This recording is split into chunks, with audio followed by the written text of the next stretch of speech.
Guys, get ready with me as I talk. So today's video is going to be a lot different, but only because I really do think you guys be needing some help. This applies to girls and guys. And if you want to grow your platform, like if 2025 is the year that you want to start taking social media a little bit more serious, whether it be TikTok or Instagram. My TikTok I really don't take serious, but even on my TikTok I grew a pretty good following, and all I do is my Instagram work, I just throw it on my TikTok. So if you guys go to my TikTok, you would literally not see me doing any of the trends. I don't do no dances, no little lip singing. I don't do none of that. It's literally my videos that I have to post on Instagram that I just convert to my TikTok. Same thing, I convert it to my TikTok and I convert it to my YouTube just so it's like, just so there's like activity.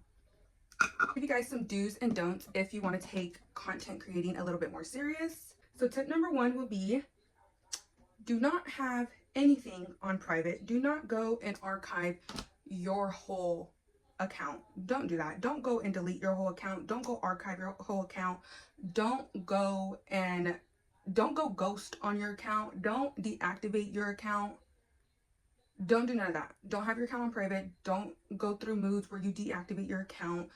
Don't go through moods where you archive your account because you want to do something different. Don't do that. Consistency plays a big part of it. So like, I honestly wouldn't recommend you ghosting on your account or deactivating your account. That's like probably like one of the things that will probably hurt you the most, because if people are like starting to see your stuff, starting to get to know your stuff, and then like you go ahead and like archive it or something like that. Like, I don't know about you guys, but I hate when I see, because I follow mostly girls, so I hate when I see like a pretty girl and I'm like, oh yes, love her style, love her body, whatever it might be, love her makeup, and then I go to her profile and she got like 12 posts. I won't even follow her because I'm like, girl, you don't post, so why would I even follow you? You've got 12 posts spread years apart. Like, it makes no sense for me to follow you. So I think having 12 posts is a big red flag. Don't do that. Also, I don't think you have to have a niche. I know everybody's like, find your niche, find your niche. Personally, I don't think I really have a niche. Maybe it's fashion, but I do whatever. I don't think you have to have a niche. I don't think you have to have a look. I don't think you have to have any of that. I feel like you would naturally start drawing people in. The more you post, the more they get to like see you, the more you're on your For You page. I feel like naturally you'll just start drawing in your audience, and some people might follow you for different reasons that you might never even thought of. So I don't feel like you have to have a niche at all. Tip number 3 is mostly to girls, and do not post pictures or videos with those crazy filters. You cannot. Have you ever seen any brand repost somebody with a crazy filter? Never. Never. If you don't want to wear makeup, so you put this filter on that's like super makeup up, or if the filter keeps flashing in and out, no, don't do it. Take the time to get ready, or actually, instead of putting a filter over your video, film your video without a filter and then go into like an app to like smooth out your face, or maybe like add a filter. So you have to like invest into that type of stuff. You have to learn that type of stuff, but don't post the crazy filter on and like tag a company thinking like, oh, you're like, why didn't I get reposted? Because like, they're not going to repost it if the lighting's not good, or if you have a crazy filter on, or even if you take pictures and you put crazy filters on it, they're not going to do nothing with that. Another thing is, I know you guys shoot for the bigger brands, but honestly, shoot for the littler brands. Shoot for like, I don't know, I'm pretty sure they do. Shoot for those like boutique brands, and then the bigger brands are going to notice you, because the brands watch each other. For sure, they watch each other. That's how I pretty much like got into it, like on complete accident. Is I didn't start off with Fashion Nova. I started off with boutiques. Boutiques asked me like, hey, can you like give us a favor? Like, can you help us out? And I was like, oh, sure. And then Fashion Nova approached. Different. I feel like boutiques is like your best bet. And definitely post good quality photos or videos. Like post good lighting, post good energy, post whatever it is. Like, just post. But everybody feels like, oh, if they want to become an influencer, like, number one, they have to buy this expensive camera and all of these like Fashion Nova clothes so they get to start tagging Fashion Nova.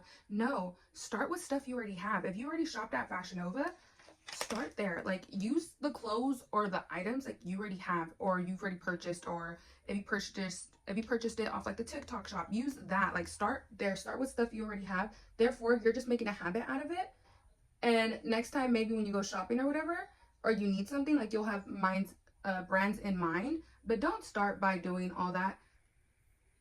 And then another thing, do not post and tag a lot of different companies.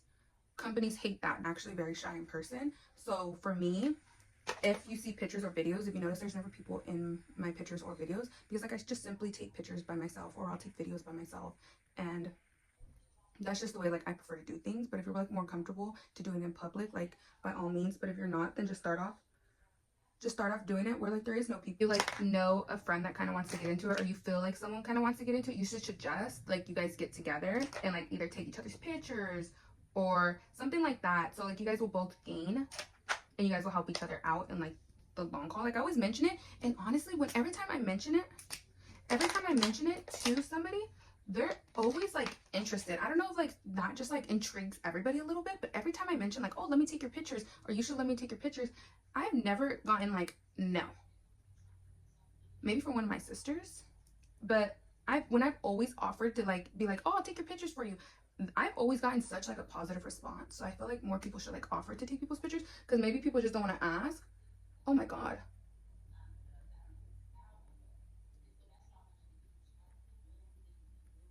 Oh shit. Fix these brows. What the fuck did I do? We can't be too serious. Like I feel like we are our biggest critics, but I feel like we honestly can't be too serious, because just because like you don't like the video, or just because like you don't like how something came out in the video, or because I've probably didn't post videos because like, oh, like I didn't like my makeup, or I didn't like my hair, or even pictures, I'm like, oh, these really aren't my favorite pictures. But then I post them, and sometimes like I might not like it, but other people like love it, and I'm just like, oh, like I'm glad I posted that. I remember there was like this hotel picture I took, and I was sitting in the chair. Now I really didn't care for it, but it's maybe since it was something that like my followers haven't seen me do, like it was like one of my like top 9 Instagram pictures when you do that whole little end of the year thing. And it was just like me sitting in the chair, and I was like, oh no, like I don't want to post that, like you can't really see my body shape, like I'm sitting down, like I look fat, and they loved it. And I was just like, oh, okay. So like I might not like something, but other people might, and you could post it, but always just take it down or just archive it. And this is kind of hard because like I have to remind myself, if you post a video or a story, whatever you post on TikTok or Instagram, and you start going viral, do not post, because of like if you go viral, you get positive and negative feedback no matter what. So if that happens and you start going viral, or you see something that's like doing like really good, you post something and you're like, oh wow, like this picture, this video, whatever it is, it's doing really good, do not stop posting. That is like your time to shine, your time to post. Now at first I thought like, oh no, I don't want to post because like that video is gonna get pushed down. No, that video will start going, like it's out of your control. Once it starts going, it just starts. But since you're getting like this positive and negative feedback, and honestly it might be overwhelming, I tend to like shut down and then stop posting. But let me tell you, that's the time that you're going to get the most profile views. That's the time you're going to get the most like exposure. Like that's your time to literally shine. And if you start posting more videos, or you start posting more and you were just going viral, then those people that interacted with that post that's going viral is going to start seeing your new updates. Just because they interacted, the algorithm's going to think, oh, like they like their content. So if you go viral, like that's your time to honestly start pushing and posting more. Don't get overwhelmed, or don't be like, oh my god, this is too much, or like take the video down because you're getting like positive or negative feedback. Whatever it is, you honestly just have to push through it. This is definitely your sign to start taking more pictures. And if you guys want like any more tips or anything, just let me know, and I'll like make a part 2 to this video so I could literally tell you guys everything I've learned. So yeah, I hope this video helps you guys. I hope 2025, if you want to take content creating a little bit more serious, because I know I need to take like my YouTube a little bit more serious. So if you do want to take content creating a little bit more serious, I'll definitely help you guys. Hope you guys enjoyed this little video, and hopefully I see some new content creators in 2025.